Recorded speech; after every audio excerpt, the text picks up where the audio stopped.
Welcome to our Surf मन्ना। धन्यवाद देते हैं फिर से और एक बार आप सब ने जुड़ा है। और आइए हम लोग सब मिल करके परमेश्वर की आराधना करें, परमेश्वर की महिमा करें, क्योंकि उन्होंने फिर से हमें एक मौका दिया कि हम उनके करीब आएँ। आइए हम कुछ गीतों को गाएं और परमेश्वर को धन्यवाद दें, उनका जीवित नाम को हम ऊंचा उठाएं, हम उनकी महिमा करें। Hallelujah, thank you Lord Jesus.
परमेश्वर की आराधना करते हैं। Hallelujah Lord Jesus, thank you Lord Jesus.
Worship you Lord Jesus, we worship you Lord. धन्यवाद देते हैं प्यारे प्रभु जी, हम आपका जीवित नाम को ऊंचा उठाते हैं लॉर्ड, हम आपकी महिमा करते हैं प्यारे प्रभु जी।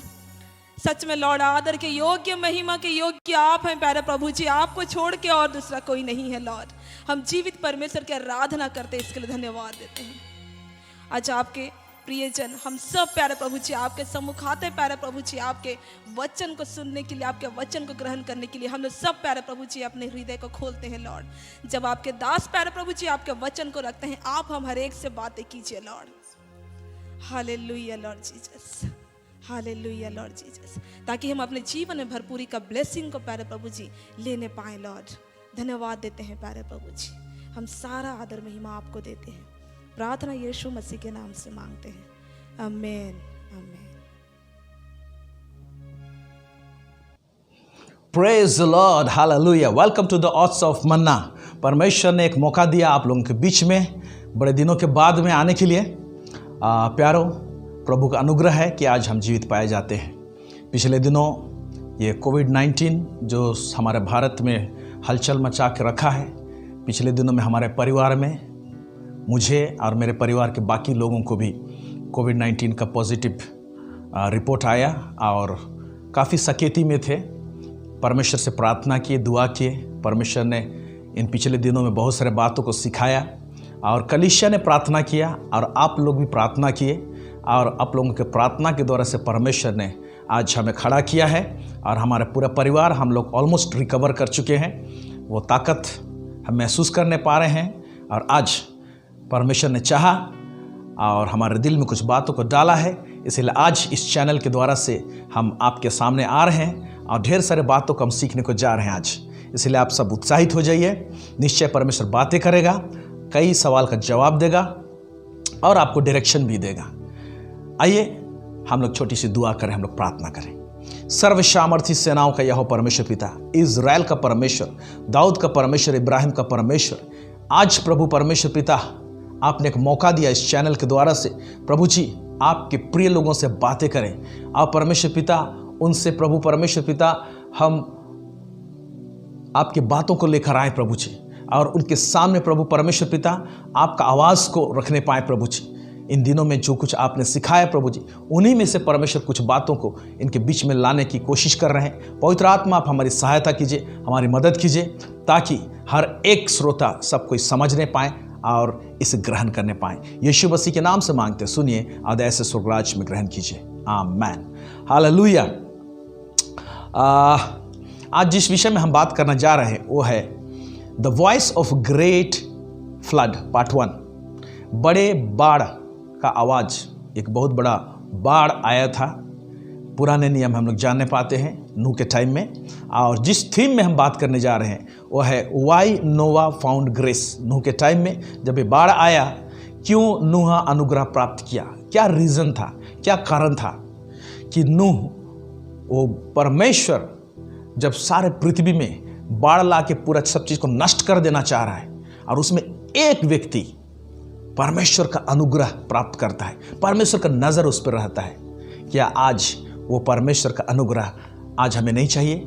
हमें चाहिए। वो परमेश्वर का नज़र नहीं चाहिए कि हमारे जीवन में? हमें चाहिए। और ये जो पैंडेमिक जो चल रहा है इसमें तो हमको भारी भरकम चाहिए। तो उन दिनों में जब परमेश्वर का न्याय पूरे पृथ्वी में आया हुआ था, ऐसे टाइम में नूह अपने परिवार के साथ में क्यों वो अनुग्रह को प्राप्त किया, कैसे वो अनुग्रह को प्राप्त किया, इन तमाम बातों को देखने के लिए जा रहे हैं। इससे पहले मैं कुछ बातों को जो अपनी जो व्यक्तिगत राय है उसको रखना चाहता हूं, क्योंकि बहुत सारे लोग फ़ोन करके मुझे भी पूछ रहे हैं। पिछले दिनों दूसरे स्टेट से एक बहन ने हमसे एक सवाल किया कि ये जो कोरोना का जो लहर अभी पूरे भारतवर्ष में फैला हुआ है, दूसरे देशों में तो है लेकिन हमारे भारत देश में बहुत ही अधिक, बहुत ज़्यादा हो गया है, इसको आप किस तरह से समझते हैं, किस तरह से लेते हैं? तो हमने एक ही बात कहा उन्हें कि देखिए, परमेश्वर उद्देश्य का परमेश्वर है, वो कुछ भी करता है उसके पीछे में उद्देश्य रहता है।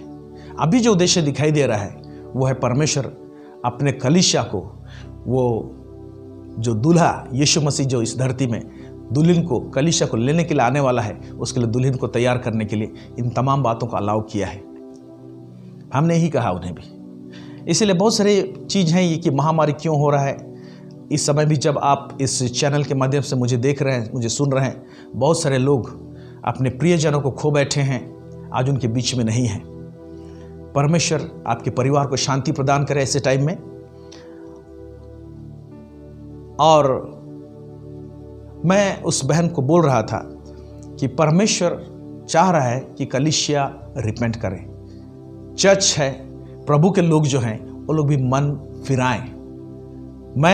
जब मेरा कोविड का पॉजिटिव जब रिपोर्ट आया, एक बार के लिए मैं भी घबराया, एक बार के लिए मुझे भी धक्का सा लगा कि प्रभु ये क्या हो रहा है।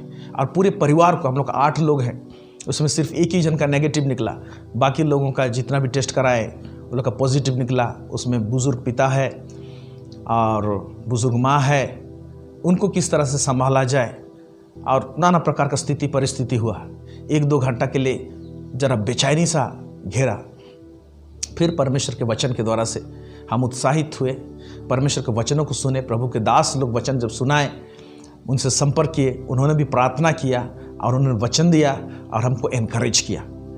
तो मेरे प्यारे भाई और बहनों, जब इस तरह का स्थिति परिस्थिति आया तो मैं अपने अंतरात्मा में अपने आप को झांकने लगा कि मुझे प्रभु कहाँ चाहता है कि मैं मन फिराऊं, और उन तमाम बातों को जहाँ पर मुझे लगा कि मुझे इसे प्रभु के सामने अंगीकार करना चाहिए, प्रभु के सामने रखना चाहिए, तो मैं उन प्रभु के सामने उन बातों को रखा, मन फिराया और बहुत सारी चीज़ों को ठीक ठाक करने की कगार में अभी मैं लेके जा रहा हूँ। तो मैं यही अनुरोध करता हूँ आप लोगों को भी, ऐसे स्थिति परिस्थिति में अपने आप को जांचें और जहाँ जहाँ भी मन परिवर्तन करने की आवश्यकता है उस एरिया में मन परिवर्तन करें। हाँ, इस पैंडेमिक का टाइम में कोविड-19 का जो लहर चला हुआ है, इसमें बहुत सारे प्रभु के लोग, anointed servant of God, even प्रभु के बच्चे लोग जो इस पर विश्वास करते थे, अटूट विश्वास करते थे, वो लोग इस संसार से चले गए। परमेश्वर उनको अपने पास बुला लिया। इसको क्या कहें? इसको हम इतना ही कह सकते हैं कि परमेश्वर ने चाहा, उन्हें बुलाया। आयूब जो एक खरा व्यक्ति था, उसके पास में जब उसका सब कुछ लूट गया, उस समय परमेश्वर को पूछने के लिए एक नहीं 10 चीज़ पूछ सकता था कि प्रभु, क्या मैं तेरे सामने खराई से नहीं चला? क्या मैंने ये काम नहीं किया? क्या मैंने यहाँ पर मन नहीं फिराया?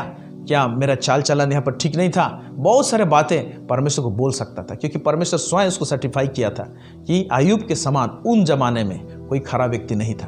तो आयूब पूछ सकता था, लेकिन जब सब कुछ लॉस हो गया उसका, तो उसने एक ही आंसर दिया। उसने कहा, परमेश्वर ने दिया था, परमेश्वर ने लिया, परमेश्वर का नाम ऊंचा हो। आज हमको भी यही बोलना है।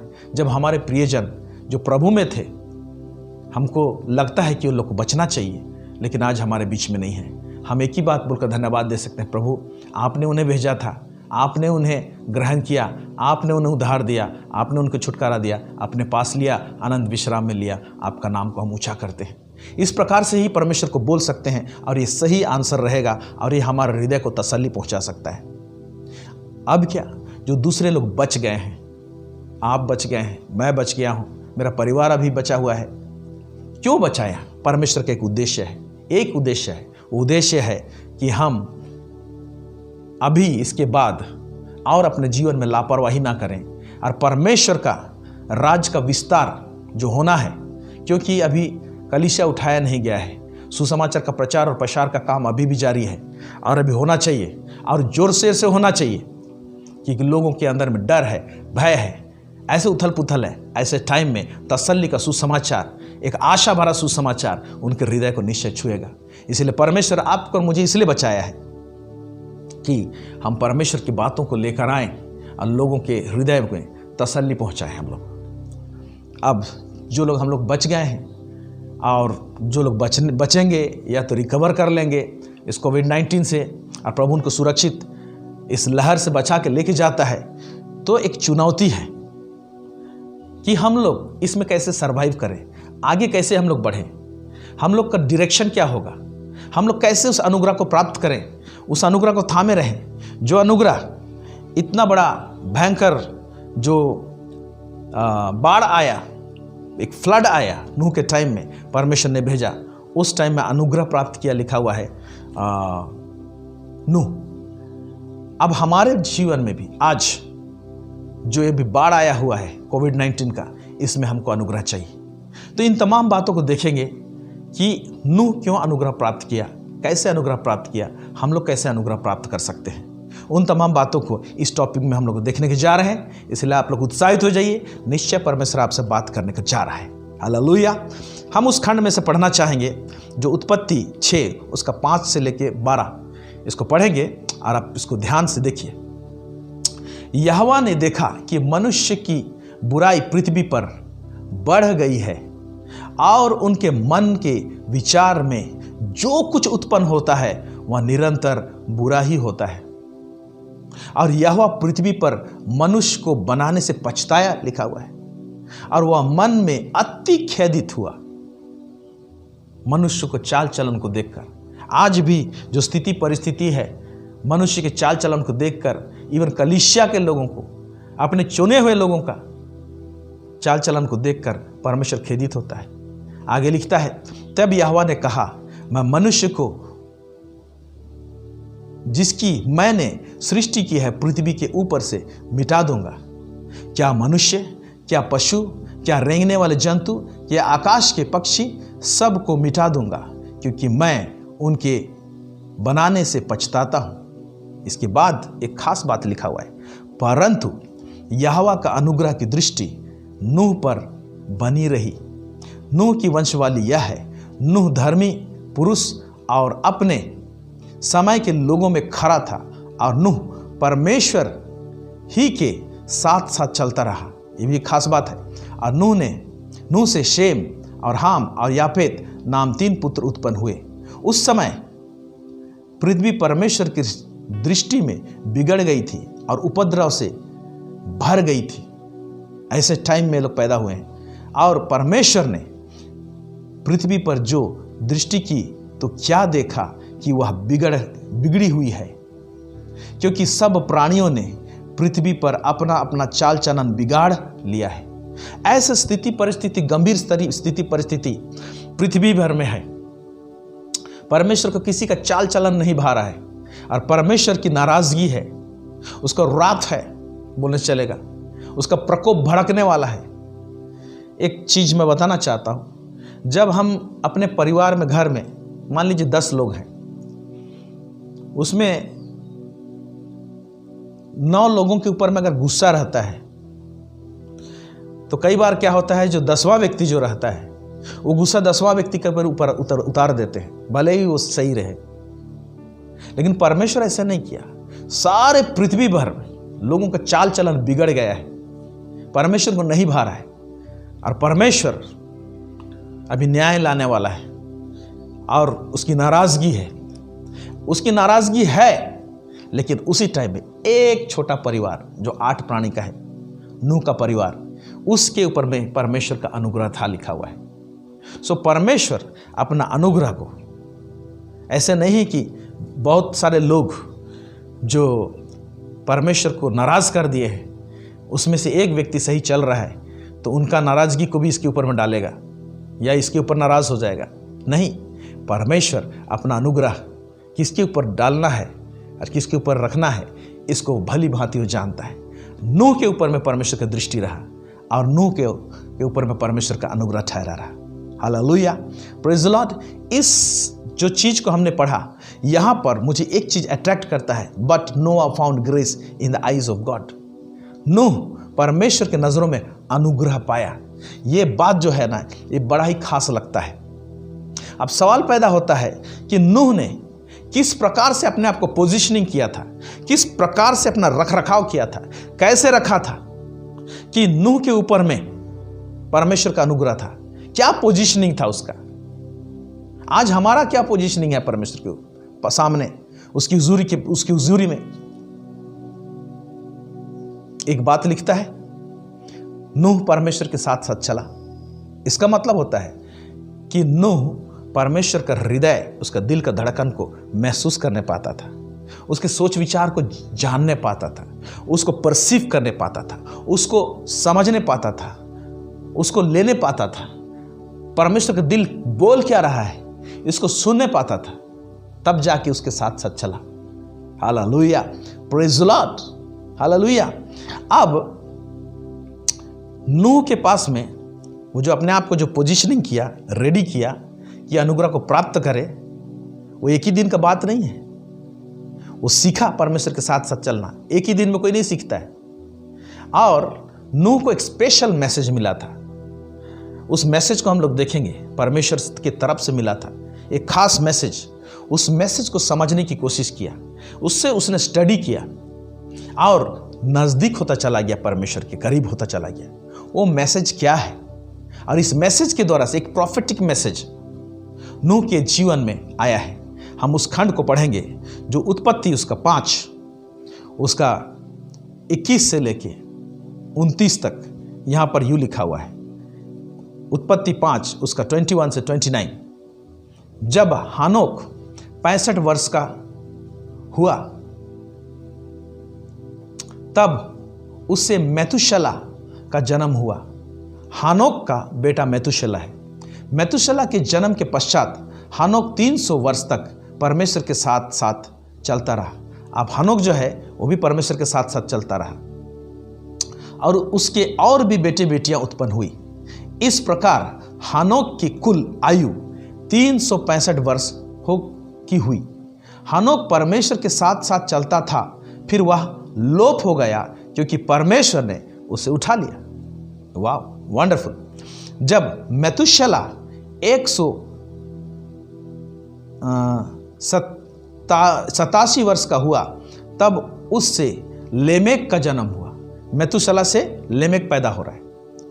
लेमेक के जन्म के पश्चात मेतुशला 782 वर्ष जीवित रहा और उसके और भी बेटे बेटियां उत्पन्न हुई।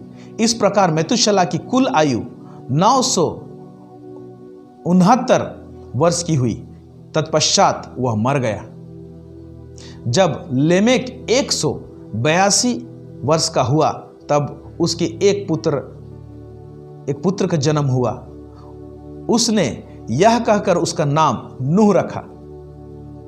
यहोवा ने जो पृथ्वी को श्राप दिया है उसके विषय यह लड़का हमारे काम में और इस कठिन परिश्रम में जो हम करते हैं हमको शांति देगा।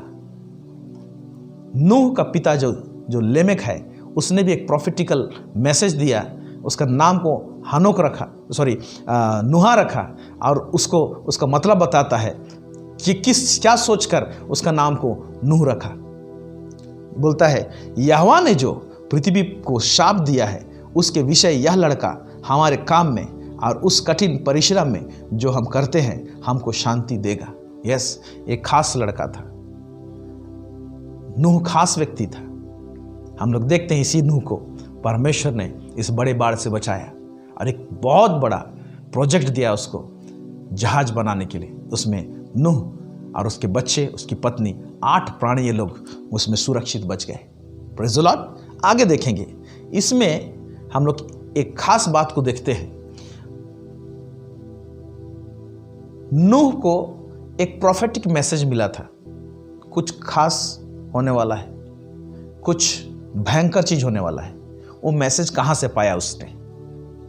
हम लोग देखते हैं जब इस सीरीज को पढ़ते हैं तो हानोक का बेटा है मेतुशला, मेतुशला का बेटा है लेमेक, लेमेक का बेटा है नूह।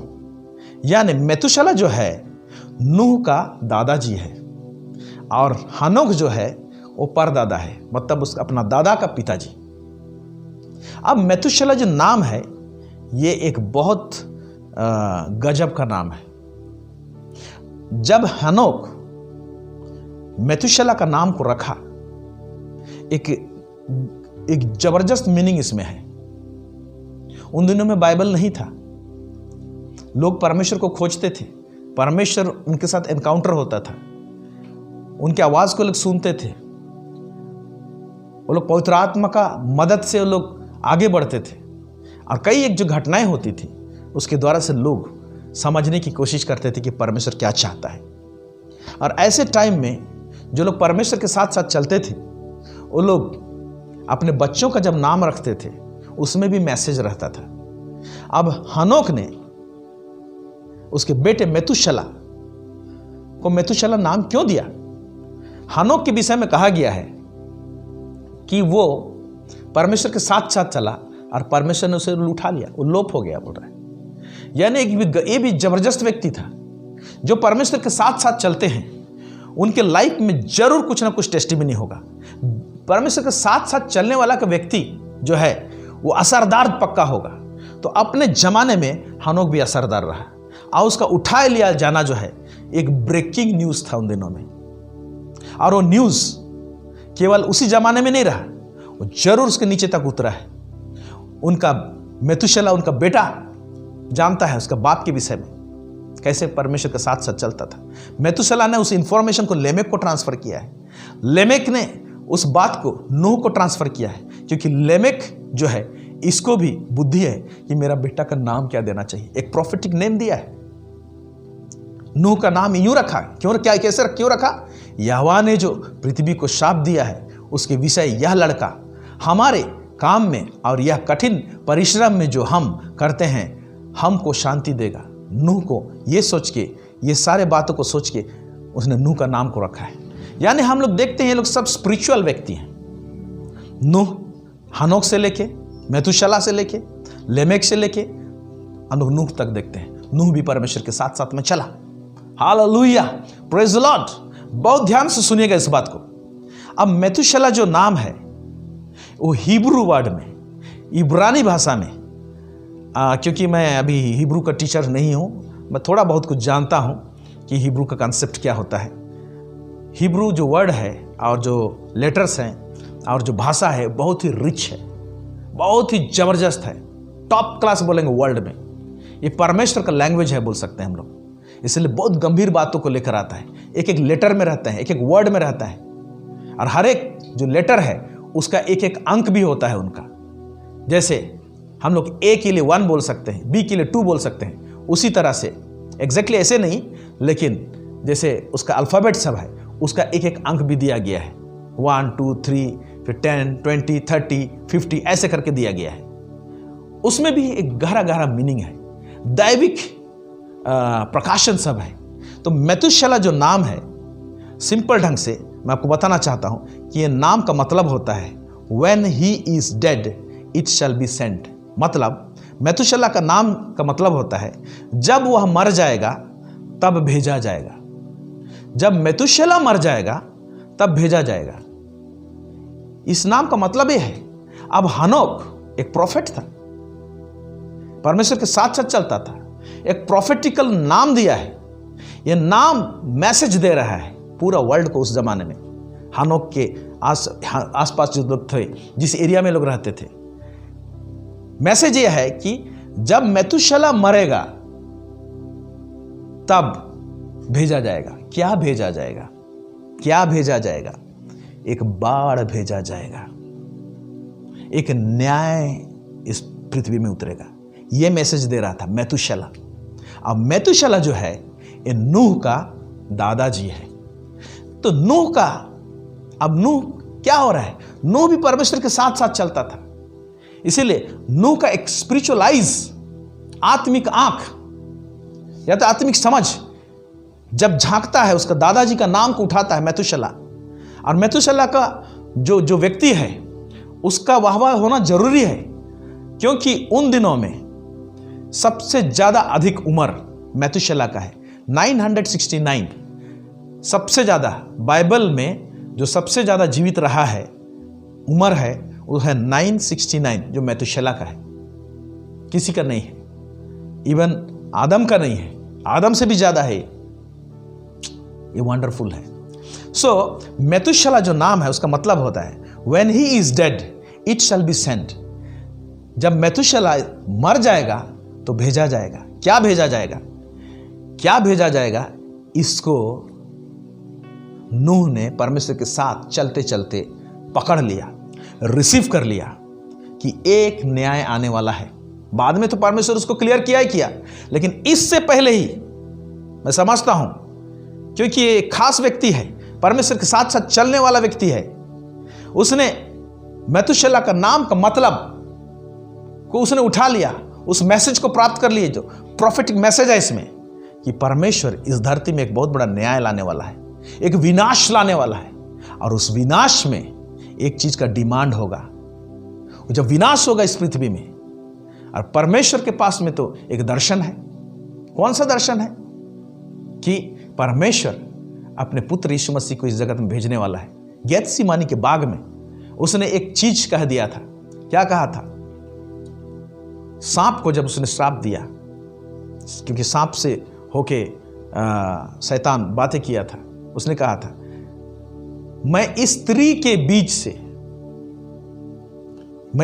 बीज और तेरा बीज, सांप को बोलते तेरा बीज, उसमें भी स्पिरिचुअल मीनिंग है, बैर उत्पन्न करूंगा। तू उस बीज का एड़ी को डसेगा और वह तेरा सर को कुचलेगा। यह यीशु मसीह का आने का प्रोफेसी हो गया है। और यीशु मसीह आएगा तो कैसे आएगा? वो जनरेशन टू जनरेशन कोई ना कोई पैदा होगा तब आएगा। अब इस बात को नूह भी जानता है, क्योंकि परमेश्वर के साथ साथ चलता था। परमेश्वर संपूर्ण संसार को नष्ट करेगा, लेकिन कुछ लोगों को जरूर बचाएगा, बीज के रूप में रखेगा। कुछ लोगों को बचाएगा वो, चाहे कितना भी गर्म रहे परमेश्वर, चाहे कितना भी गुस्सा हो परमेश्वर, उसका न्याय भड़के, लेकिन उसकी बावजूद भी वो जरूर ऐसे टाइम में बीज का डिमांड आएगा कि कौन सा बीज को मैं रखूं ताकि उसके द्वारा से एक नया जनरेशन को मैं पैदा करूं। इस बात को नूह जान गया, समझ गया। जब उन जान गया तो उसने अपने आप को और अपने परिवार में ईश्वरीय बीज को संग्रह किया, जमा किया, कलेक्ट किया। वो सब हैं शेम, हाम, याफेत, उनकी 3 पत्नी, और अपने परिवार को एक बीज के रूप में परमेश्वर के सामने प्रेजेंट किया। और जब अपने आप को एक बीज के रूप में रेडी किया, तैयार किया, एक अच्छे बीज का कैटेगरी में लाया, स्टैब्लिश किया उसने, उस संकट के टाइम में जो आने वाला था, परमेश्वर का नजर आया। क्योंकि सीड का जो कॉन्सेप्ट है, बीज का जो बात है, वो परमेश्वर को बहुत भाता है। क्योंकि बीज बोना और फसल काटना ये परमेश्वर का खुद का ही नियम है। फॉर एग्जाम्पल मैं बताना चाहता हूं कि परमेश्वर ने जब मनुष्य जाति पाप किया तो आदम जो था वो यीशु मसीह का स्वरूप में ही था। जब पाप नहीं किया था तो पहला जो आदम है हम लोग, तो आदम जैसे ही व्यक्ति को पाने के लिए जब आदम हवा पाप किए तो फिर से नया आदम पाने के लिए, आदम जैसे व्यक्ति को पाने के लिए परमेश्वर को बीज बुनना पड़ेगा। और उसके पास में एक ही बीज है, वो है प्रभु यीशु मसीह। उस यीशु मसीह को उसने बलिदान किया, इस धरती में उसने बुना, तो उसके द्वारा से हम लोग कितने सारे आज मसीह में नए बीज हम लोग आते हैं, नए संतान आते हैं, परमेश्वर के राज्य में हम लोग संतान आते हैं। इसीलिए बीज का जो कंसेप्ट है ये परमेश्वर का दिल का करीब है, परमेश्वर को भाता है, परमेश्वर को अट्रैक्ट करता है। मेरे प्यारे भाई और बहनों, ऐसे टाइम में जब बाढ़ आने वाला है और इसको समझ में आ गया कि एक विनाश आने वाला है, भले ही बाढ़ का समझ में आया होगा चाहे नहीं आया होगा, लेकिन एक विनाश तो कुछ आएगा इस धरती में। मैथुशेलह का नाम एक प्रॉफिटिक नाम है, इसको समझने से, उसको जानने से, उसको स्टडी करने से मेरे को यह समझ में आता है बोलकर जब नूह को समझ में आया तो उसने अपने परिवार को एक अच्छा बीज का भंडार बना दिया, अपना परिवार को, और परमेश्वर के सम्मुख अपने आप को रखा। तो परमेश्वर बोला हाँ, इनके ऊपर में मेरा दृष्टि रहेगा। और परमेश्वर का अनुग्रह का दृष्टि इसलिए नूह के ऊपर में था। Hallelujah, praise the Lord, praise the Lord, amen. मैं बताना चाहता हूं कि बीज का जो बात है परमेश्वर को कैसे अट्रैक्ट करता है, परमेश्वर किस नजरिए से देखता है। और एक जगह दूसरे खंड को मैं पढ़ाता हूं आपको, 1 सामुएल उसका 3 उसका 1 से 2। यहां पर क्या लिखा है? वह बालक सामुएल एली के सामने यहोवा की सेवा टहल करता था। उन दिनों में यहोवा का वचन दुर्लभ था। जब यंग लड़का था सामुएल, उन दिनों में लड़का था या तो उससे पहले सामुएल पैदा नहीं हुआ था, उससे कुछ सैकड़ों साल पहले जो स्थिति परिस्थिति थी वो क्या है, उन दिनों में यहोवा का वचन दुर्लभ था, यानी वचन आता नहीं था और दर्शन कम मिलता था। ऐसा क्यों? क्योंकि कोई ऐसा व्यक्ति नहीं था जो उसका आवाज को सुने। कोई अपना कान को ऐसे सही नहीं करके रखा था कि परमेश्वर के आवाज को सुने। परमेश्वर की बात को लेकर आए या परमेश्वर दर्शन दे उनको, यानी हम देखते हैं आत्मिक पतन का युग था। वहां पर एक ऐसा युग था, आत्मिक पतन। उस समय ऐसा हुआ कि एली की आंखें तो धुंधली होने लगी थी और उसे ना सूझ पड़ता था जब वह अपने स्थान में लेटा हुआ था। एली जो याजक था, मेन याजक था, उसका भी आंख धुंधला पड़ जाना, ये क्या दर्शा रहा है कि अब जब अगुआ का ही आंख धुंधला पड़ा हुआ है तो उसके सामने डायरेक्शन नहीं है, उसको दिखाई नहीं दे रहा है। जब उसको नहीं दिखाई दे रहा है तो उसके पीछे जो लगा रहे हैं उसको कैसे दिखाई देगा, इजरायलियों को कैसे दिखाई देगा। तो उस समय एक ऐसा स्थिति परिस्थिति था, आत्मिक शिथिलता थी। ऐसे आत्मिक शिथिलता में एक डिमांड क्रिएट होता है कि कौन परमेश्वर का आवाज को सुनेगा। यहोवा का वचन दुर्लभ था, लिखा हुआ है। परमेश्वर वचन देना चाहता है, लेकिन किसको दूं?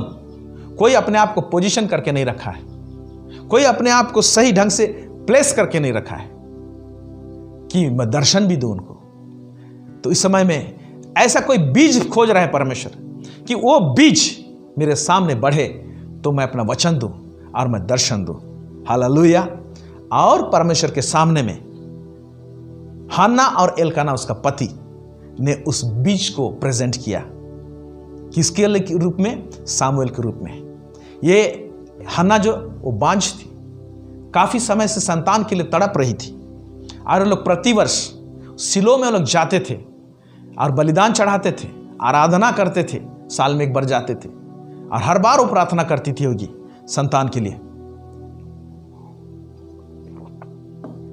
हर बार वो प्रार्थना करती थी होगी। और एक दिन बिलक बिलक के रोने लगी, उसके ओंठों से आवाज नहीं निकल रहे हैं और उस समय उसने मन्नत माना, यदि तू मुझे एक बेटा देगा तो मैं उसे आपको दूंगी, यदि तू मुझे एक बीज देगा तो मैं वो उसको आपको दूंगी, जो आपके भवन में सेवा टहल करेगा, वो आपके लिए रहेगा। ऐसे उन्होंने मन्नत माना और बीज को प्रभु के हाथ में समर्पित करने का बात को रखा। जैसा ही उसने रखा, हालेलुया, परमेश्वर ने उसकी सुन ली और उसे आशीषित किया, सामुएल को दिया। और उसको पढ़िएगा पूरा, पहला सामुएल का पहला दूसरा में तमाम बातें लिखी हुई है। और हम लोग वहां देखते हैं कि सामुएल जब जैसे दूध छुड़ाता है उसके बाद उसे परमेश्वर के भवन में छोड़ देता है, छोटा बच्चा को। एक तो इतने सालों के बाद पैदा हुआ है, अपने दिल को कठोर करते हुए उसने जो मन्नत माना था उस बीज को यानी सामुएल को उसने परमेश्वर की वेदी के पास में छोड़कर आया। जब छोड़कर आया तो उसके सामने, परमेश्वर के सामने वो बढ़ने लगा। और फिर हर वर्ष एल्काना और हन्ना ये दोनों परमेश्वर के भवन में, उसी भवन में जाते थे सेवा टहल करने के लिए, बलिदान चढ़ाने के लिए। उस समय कुछ कपड़े वगैरह सब सामुएल के लिए बना के ले जाती थी उसकी माँ, बड़े प्यार से। और जब ये लोग गए थे कुछ वर्ष के बाद में, तो पहला सामुएल 2 उसका 20 और 21, उसको मैं जरा सा अंग्रेजी में पढ़ के समझा रहा हूँ, हिंदी में थोड़ा सा कुछ चीज़ छूट रहा है, वो बात नहीं आ रहा है उसमें, तो मैं अंग्रेजी में पढ़ रहा हूँ। पहला सामुएल 2 उसका 20 और 21। जब ये लोग गए रहते हैं तो एली से मुलाकात होता है और एली एल्काना और हन्ना को क्या कहता है? And Eli blessed Elkanah and his wife and said, the Lord give thee seed of this women for the loan which is lent to the Lord, and they went unto their home. मतलब Eli ने Elkanah और Hannah से कहा कि परमेश्वर स्त्री से तुम्हें एक बीज दे। क्यों दे? क्योंकि ये स्त्री ने परमेश्वर को लोन दिया है।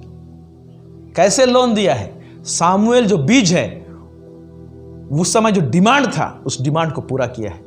दर्शन नहीं मिलता था क्योंकि कोई अपने आप को इस तरह का पोजिशनिंग नहीं किया था, अपने आप को रखरखाव नहीं किया था, अपने आप को ठीक ठाक नहीं रखा था, इसलिए परमेश्वर दर्शन नहीं देता था, परमेश्वर का बात नहीं पहुंचता था। ऐसे क्राइसिस का टाइम में, ऐसे संकट के टाइम में, ऐसे आत्मिक शिथिलता के टाइम में एक बीज का डिमांड था, एक ईश्वरीय बीज। और वो ईश्वरीय बीज हन्ना और एल्काना के द्वारा से आया। और परमेश्वर के सम्मुख जब रखे तो तो परमेश्वर उसको क्या बोलता है? तुमने मुझे लोन दिया। Praise the Lord, hallelujah. तुमने मुझे लोन दिया है और इस लोन के खातिर मैं तुम्हें और संतान दूंगा, बोलता है। फिर 21 पद में लिखता हुआ है, and Lord visited Hannah so that she conceived. और परमेश्वर ने अपने आप को प्रकट किया और हन्ना कंसीव की, लिखा हुआ है। और उससे क्या पैदा हुआ? एंड बेर 3 sons and 2 daughters। 3 बेटे और 2 बेटियां पैदा हुई। And the child Samuel grew before Lord. और सामुएल भी परमेश्वर के सामने में बढ़ा। आप देख रहे हैं, सामुएल जो बीज है उसको जब परमेश्वर के सम्मुख रखा जाता है तो परमेश्वर उसको लोन के रूप में लेता है। यस, किस दृष्टिकोण से देख रहा है? इस बीज को लोन के रूप में ले रहा है। यानी बीज परमेश्वर के लिए बहुत मायने रखता है। Hallelujah, hallelujah. और परमेश्वर चाहता है अच्छे बीज को बुनने के लिए। हम एक और वचन देखेंगे, मत्ती उसका 13, 36 से 39। यहां क्या लिखा है? तब वह भीड़ को छोड़कर घर में आया और उसके चेलों ने उसके पास आकर कहा, खेत के जंगली दाने का दृष्टांत हमें समझा दे। उसने उनको उत्तर दिया, अच्छे बीज का बोने वाला मनुष्य का पुत्र है। परमेश्वर अच्छा बीज को बुनना चाहता है। जब हम लोग यीशु को ग्रहण करते हैं और समर्पित हो जाते हैं तो बोलते हैं, प्रभु मुझे बुनिए। हालेलुया। खेत संसार है, अच्छा बीज राज्य के संतान और जंगली बीज दुष्ट के संतान। अब देख रहे हैं, एक नया नियम में एक दृष्टांत दिया, उसमें अच्छे बीज का और जंगली बीज का बात लिखा हुआ है। आज इस धरती में जंगली बीज ऐसे बढ़ रहे हैं, ऐसे टाइम में इतना ज़्यादा जंगली बीज हो गया है कि उनके रेशियो में अच्छे बीज दिखाई नहीं दे रहे। तो परमेश्वर का डिमांड है, अच्छे बीज निकलने चाहिए, अच्छे बीज दिखाई देने चाहिए प्रभु के सम्मुख। फिर लिखता है, जिस शत्रु ने उसको बोया वह शैतान है, कटनी जगत का अंत है और काटने वाला स्वर्गदूत है। Hallelujah, praise the Lord. आप देख रहे हैं कि परमेश्वर के राज्य के जो संतान लोग हैं अच्छे बीज है बोला है। लेकिन इस अच्छे बीज को ना जाने क्या हो जाता है, यीशु को ग्रहण करते हैं, बहुत उत्साहित रहते हैं, प्रभु में आगे बढ़ना चालू करते हैं, फिर ना जाने इस बीज को क्या होता है कि किस प्रकार का पेड़ लाता है वो। इसलिए और एक दृष्टांत बोला है, उस दृष्टांत को भी देखेंगे। लुक्का उसका 13, 6 to 9।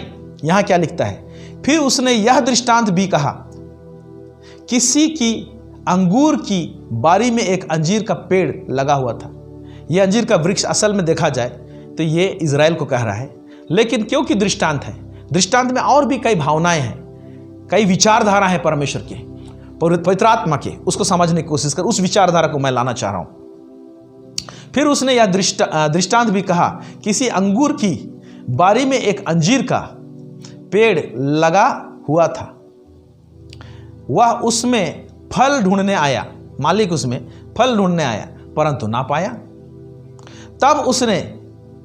तब उसने बारी के रखवाले से कहा, देख 3 वर्ष से मैं इस अंजीर के पेड़ के फल ढूंढने आता हूं, 3 वर्ष से खोज रहा हूं फल, परंतु नहीं पाता।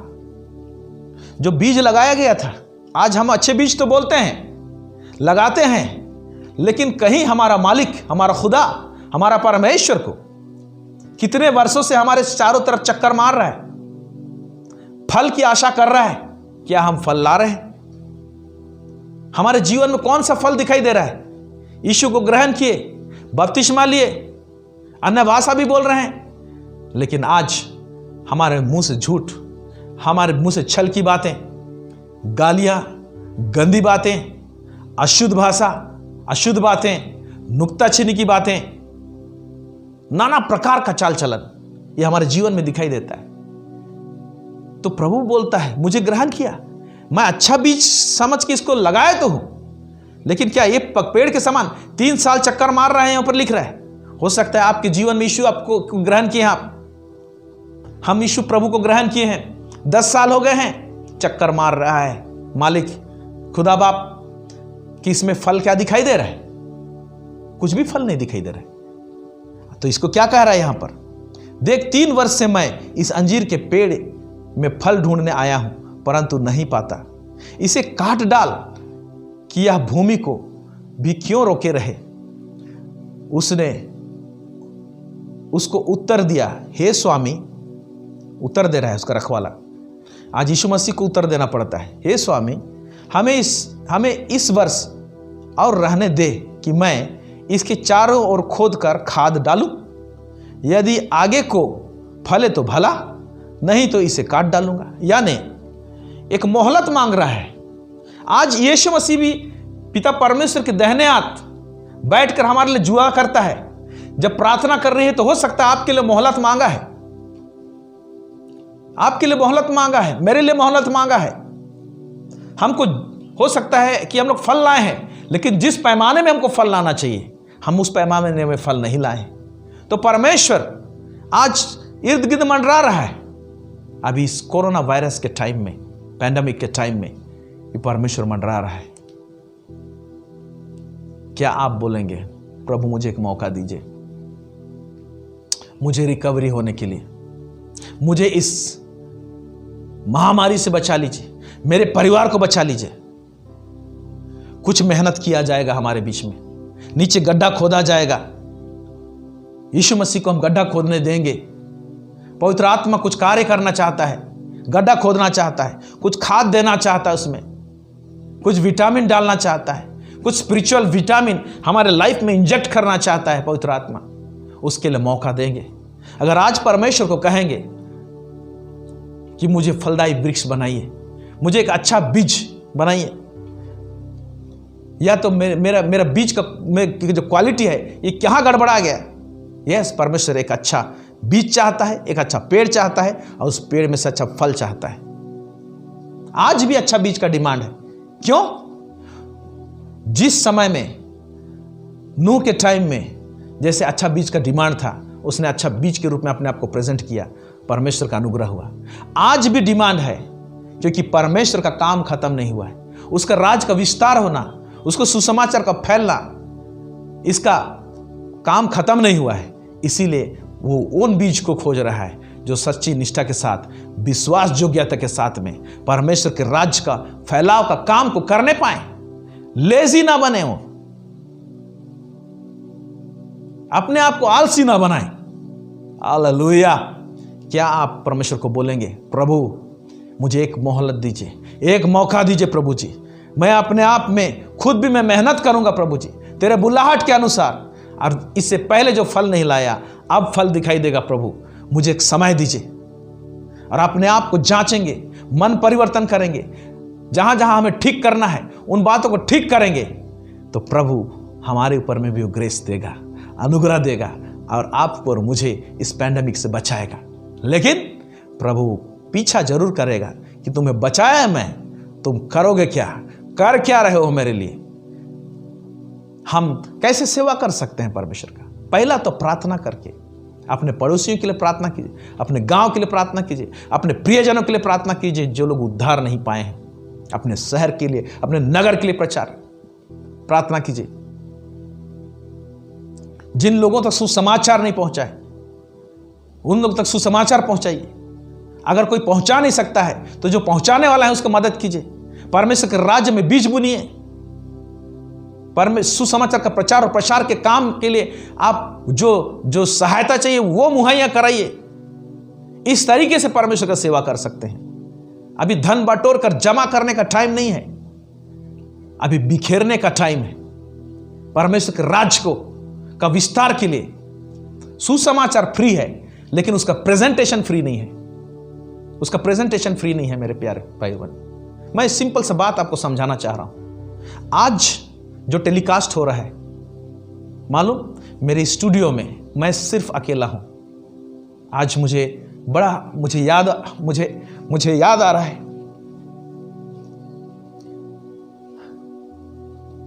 मेरे मीडिया की टीम नहीं है मेरे पास में अभी।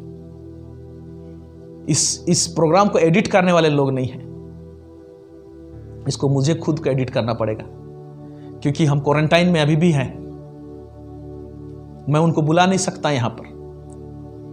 इस एक प्रोग्राम जब हम टेलीकास्ट करते हैं तो हमारे भाई लोग हैं, मेरे प्रोग्राम को 2 लोग एटलीस्ट एडिट करते हैं, म्यूजिशियंस हैं, उनको बुलाना पड़ता है, उनका रिकॉर्डिंग्स होते हैं, गाने वाले होते हैं, उनका रिकॉर्डिंग होते हैं। ये जो प्रेजेंटेशन है इसके पीछे खर्चा किया जाता है।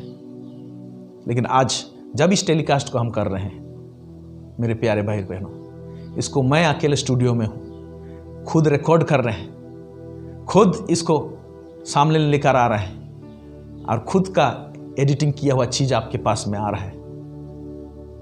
प्रार्थना कीजिए कि जल्द से जल्द ये क्वारंटाइन का समय ख़त्म हो और मेरे मीडिया की टीम, मेरे टेक्नीशियंस इस जगह में आए और सारा चीज़ को लोग ऑपरेट करें, ताकि हम बेस्ट वे में आप लोग के पास में प्रेजेंट कर सकें। आप देख रहे हैं और टाइम में मैं माइक पकड़ता हूँ, आज मेरे पास माइक नहीं है क्योंकि मेरे पास में आज साउंड इंजीनियर नहीं है, उनको मैं अभी बुला नहीं सकता हूँ। तो आप सोचिए कि परमेश्वर का काम किस तरह से बढ़ता है, परमेश्वर का काम किस तरह से जाता है।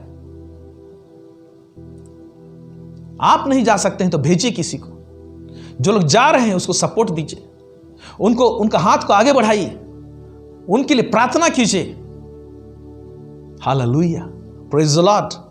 इस तरीके से आप अपने आप को एक बीज के रूप में परमेश्वर के सामने रख सकते हैं। प्रभु, मुझसे एक पेड़ निकलेगा, मुझे प्रभु जी तैयार कीजिए। मेरे पूरे परिवार को एक बीज के रूप में आपके सामने रखते हैं प्रभु जी। हमारे ऊपर में आपके अनुग्रह की दृष्टि हो, हम मन परिवर्तन करके आपके पास में आ रहे हैं। Hallelujah, praise God, praise God, praise God. निश्चय परमेश्वर आप लोगों से बातें कर रहा है। ओके, अभी बहुत सारे प्रभु के दास और दासी लोग जो प्रभु में थे वो लोग सो गए हैं, यानी अब प्रभु के दास दासियों का घटी कमी भी हो गया है। इस समय में और डिमांड बढ़ रहा है अच्छे बीज का, नए बीज का। नए लोग प्रभु के राज्य में आए, नए लोग सुसमाचार का प्रचार के लिए खड़े हों, नए लोग पासवान बने, नए अपोस्टल्स पैदा हों, नए प्रोफेट्स पैदा हों। परमेश्वर लाना चाह रहा है। अगर आप में से कोई कहता है कि प्रभु मैं अपने आप को प्रेजेंट करता हूं एक अच्छे बीज के रूप में, प्रभु मुझे तराश, मुझे बना, तो वो ग्रेस आपके ऊपर में आएगा और प्रभु इस पैंडेमिक में आपको बचा के आगे लेके जाएगा। ये अनुग्रह का लहर परमेश्वर का, वो आपको सुरक्षित आगे लेके जाएगा। लेकिन प्रभु चेक करेगा आप करते क्या है।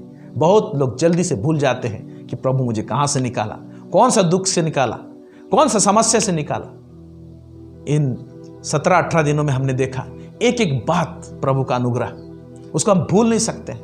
जब हम खाना बनाने के लायक नहीं थे हमारे घर में, तो कितने सारे विश्वासी भाई बहन लोग उन्होंने अपने घर से भोजन बनाया और हमारे पास लाकर गेट के सामने हमारे हाथों में थमा कर गए। धन्यवाद देते हैं उन प्रिय लोगों के लिए, उन विश्वासियों के लिए जिन्होंने इतना मेहनत किया और हमारी मदद की। और आज हम रिकवर किए, तो आज इस परमेश्वर के वचन को आप लोगों के बीच में हम लेकर आ रहे हैं। यस, ये भी एक सेवा है, ये एक सेवा है, छोटी छोटी सेवा। परमेश्वर इसको देखता है। हालेलुया। क्या ऐसे ही छोटी छोटी सेवा सच्ची निष्ठा से बोझ के साथ क्या आप करेंगे?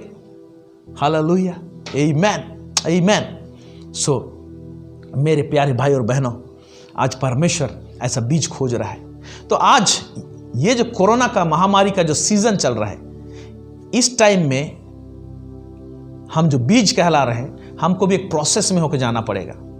एक प्रोसेस बीज के साथ में होता है, उसको बोलते हैं स्कैरिफिकेशन। स्कैरिफिकेशन जो होता है, जिसमें क्या किया जाता है, एक बीज का जो ऊपर वाला जो कवर रहता है उसको थोड़ा सा कमज़ोर किया जाता है, या तो उसको थोड़ा सा पॉलिश किया जाता है, उसको खोलने का प्रयास रहता है, और उसका ऊपर का कोटिंग को जो होता है थोड़ा सॉफ्ट किया जाता है। इसको मैकेनिकली भी किया जाता है बहुत सारी चीज़ों के द्वारा से। कई बार इसको क्या किया जाता है कि इसको उबाला जाता है, उबाल के उसके बाद में उसको सुखाया जाता है, तो उसका जो ऊपर का जो कोटिंग रहता है वो थोड़ा सा पतला हो जाता है और खुलने जैसा हो जाता है। ऐसे बीज को जब लगाते हैं तुरंत उसमें से पेड़ निकल आते हैं और पेड़ निकलना सुविधा हो जाता है। इसीलिए आज स्कैरिफिकेशन की ज़रूरत है। आज कोरोना वायरस का जो संक्रमण फैला हुआ है, इसमें एक प्रकार का जो दबाव और प्रेशर आया है, यही हमारे लिए स्कैरिफिकेशन है। इसी में हमारा जो जहाँ पर हठीलापन है, जहाँ पर हम जो बीज हैं उसका जो हार्ड कोटिंग है, वो हार्ड कोटिंग सॉफ्ट हो जाएगा। प्रभु सॉफ्ट करना चाहता है आपको, मुझको। जब अचानक से रिपोर्ट आया हमारा कोविड पॉजिटिव पाया गया है, मेरे लिए प्रभु मैं 2 घंटा के लिए थोड़ा सा स्तब्ध सा लगा, फिर अपने आप को संभाले, परिवार सब एक जगह बैठे, प्रार्थना की, घोषणाएं की, प्रेयर रिक्वेस्ट भेजे, प्रभु के दासों के साथ में संपर्क किए, उन्होंने प्रार्थना किया, वचन दिया, फिर रिवाइव हुए, फिर खड़े हुए, और आज परमेश्वर फिर से आप लोगों के बीच में लेकर आया है, जीवित रखा है। आमेन, आमेन। इसीलिए हमें स्कैरिफिकेशन की जरूरत है, यानी हम लोग का जो एक बीज के ऊपर में जो कोटिंग रहता है, ऊपर लेयर जो रहता है, उसको सॉफ्ट होना जरूरी है। हमारा लाइफ में, हमारा हार्ट में कहाँ पर हार्डनेस है, वो सॉफ्ट होने की ज़रूरत है। और इसीलिए ये लहर तो है और इसी में ही हमको सॉफ्ट होना है। प्रभु सॉफ्ट कर रहा है बहुत लोगों को। इस पैंडेमिक के कारण से, कोविड के कारण से, ये जो लहर आया है, इसके कारण से बहुत लोगों को सॉफ्ट कर रहा है, मन फिराव के ओर लेकर आ रहा है। मेरे प्यारे भाई बहनों, आपको और मुझे आज सही तरीके से मन फिराव के रास्ता में जाके अपने आप को राइट पोजीशनिंग में रखना है। हालेलुया। और प्रेजेंट करना है, Lord I am a seed, मुझे बुनिए, मुझसे एक बड़ा पेड़ निकलना चाहिए। अब तक जो चीज फल नहीं निकला है वो फल निकलना चाहिए। 2017 में जो फल आप देखे थे वैसे नहीं, 18 में जो देखे थे वैसे नहीं, अब तक जो नहीं देखे हैं वैसे प्रभु जी दिखना चाहिए। Hallelujah, praise God, praise God, praise God. Amen, amen, amen. मेरे प्यारे भाई और बहनों, जब परमेश्वर ने नूह को कहा कि तुम क्या करो, जहाज बनाओ, तो जहाज का डायमेंशन दिया, उस डायमेंशन दिया कि कितना बाय कितना का कैसे होना चाहिए। उसने 300 हाथ लंबा कहा, 50 हाथ चौड़ा कहा, और 30 हाथ जो कहा उसको हाइट में इस तरह से होना चाहिए कहा। जो 50 हाथ जो कहा है, वो 50 जो आंकड़ा है, ये भी एक मैसेज देता है। इब्रानी में क्या होता है कि जब एक अल्फाबेट को हम उठाते हैं तो उसके साथ एक नंबर भी रहता है, जुड़ा रहता है। तो ये जो 50 नंबर जो है, उसके साथ जो अल्फाबेट जुड़ा हुआ है, उसको बोलते हैं नून, उसको बोलते हैं नून। नून का मतलब ही होता है सीड। ध्यान से सुनिए, परमेश्वर ने नूह को कहा 300 हाथ लंबा होना चाहिए जहाज, 50 हाथ चौड़ा होना चाहिए, 30 हाथ जो होना चाहिए उसका हाइट होना चाहिए। तो ये जो 3 जो आंकड़ा दिया गया है, तीनों का मैसेज है। मैं 300 का और 30 का भी नहीं बता रहा हूं, होगा तो नेक्स्ट एपिसोड्स में हम उसके विषय में चर्चा करेंगे। लेकिन 50 हाथ जो है, ये 50 हाथ जो है, ये 50 हाथ, 50 उसको इब्रानी में जब लिखेंगे, जो लेटर उसके लिए जो आएगा, अल्फाबेट जो आएगा, उसको बोलते हैं नून। नून का मतलब होता है सीड। हालेलुया। यानी जब जहाज बनाया हुआ है, उसका लंबाई, चौड़ाई और उसका हाइट, तो उसमें एक जो डायमेंशन है, चौड़ाई वाला जो डायमेंशन है, जब परमेश्वर ऊपर से देख रहा है, तो जब 50 हाथ को देखता है तो वो क्या देख रहा है मालूम? वो देखता है कि इस जहाज में बीज को रखा हूं मैं। हालेलुया। इस जहाज में बीज को रखा हूं, और बीज को हमेशा संभाल कर रखा जाता है। अगले साल अगर आपको बुनना है तो अगले साल के लिए जो बीज होगा, एक छोटा मोरा में आपको संभाल के रखना पड़ेगा, उसे नष्ट नहीं होने देना पड़ेगा आपको, ताकि अगर नष्ट हो जाएगा तो आने वाला साल आप बुन नहीं सकते हैं। इसीलिए उसे ज़्यादा ख्याल किया जाता है। तो परमेश्वर जब 50 हाथ स्वर्ग से देख रहा है उस जहाज के डायमेंशन को, तो क्या याद कर रहा है? 50 यानी नून, उस अल्फाबेट को याद कर रहा है। नून का मतलब होता है सीड। हालेलुया। तो परमेश्वर देख रहा है इसमें बीज है, जिसके द्वारा से मैं फिर से एक नया दुनिया बसाऊंगा। आप वो बीज हैं जिसके द्वारा से परमेश्वर एक किंगडम एक्सपेंशन में, परमेश्वर का राज का फैलाव में एक नया खंड जोड़ना चाहता है, एक नया गांव को आपके द्वारा से लाना चाहता है, एक नया परिवार को आपके द्वारा से लाना चाहता है। एक कट्टर व्यक्ति जो परमेश्वर से भाग रहा है, उसको आपके द्वारा से लाना चाहता है। आप वो बीज हैं, प्रभु आपको इस्तेमाल करना चाहता है। ला ब्रासा काटीना माजांटी। अगर आप बोलेंगे प्रभु मैं अपने आप को प्रेजेंट करता हूं एक बीज के समान आपके सम्मुख, प्रभु जी जरा मेरे ऊपर में दृष्टि कीजिए, मैं मन फिरा कर आया हूं, स्कैरिफाइड होकर आया हूं, मेरा हार्ट जो कोटिंग है प्रभु जी नरम हो गया है, अभी नरम कर लीजिए और बोलिए प्रभु को। तो नूहा के ऊपर में जो अनुग्रह आया, वैसे ही अनुग्रह आज, उस दिन का फ्लड में नूहा के ऊपर में अनुग्रह आया था, आज भी एक फ्लड आया हुआ है, आज भी एक बाढ़ आया हुआ है। वो बाढ़ का नाम है कोरोना महामारी का बाढ़ में। आओ, कोरोना महामारी का बाढ़ में परमेश्वर नूह के समान आपके ऊपर में ग्रेस दे रहा है, आपके ऊपर में अनुग्रह दे रहा है। काबला सीखो रामांटा, जब आप मन फिरा कर आते हैं वो ही ग्रेस आपके ऊपर में आता है और परमेश्वर आपको इससे निकास करेगा, लेके जाएगा और एक नया दुनिया में लेके जाएगा। एक नया चीज लाएगा परमेश्वर आपके जीवन में, एक नया चीज करेगा आपके द्वारा से। मेरे प्यारे भाई और बहनों, रियली परमेश्वर आपको प्यार करता है। जो लोग प्रभु में सो गए उनके लिए भी अच्छी बातें हैं, वो प्रभु के गोद में है। हमारे लिए दुख इसलिए लगता है कि वो लोग हमारे प्रियजन थे, आज हमारे बीच में नहीं आए, नहीं है। लेकिन जो हम बच गए हैं, वो हमारे लिए बहुत बड़ा जिम्मेवारी है, हमारे लिए बहुत बड़ी जिम्मेवारी है। अब परमेश्वर का नजर आपके ऊपर में जब आता है तो आपको बीज के समान देखे और वो ग्रेस दे और आपको बढ़ाए, आपको आगे लेके जाए। Praise the Lord.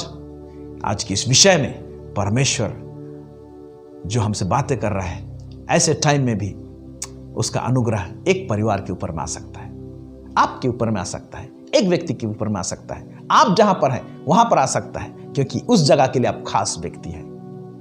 प्रभु इस वचन के द्वारा से आपके जीवन में, आपके परिवार में बड़ी शांति को लेकर आए, एक ढाढ़स को लेकर आए और नूह का अनुग्रह आपके परिवार में, आपके घर में अधिकाई से उतरने पाए।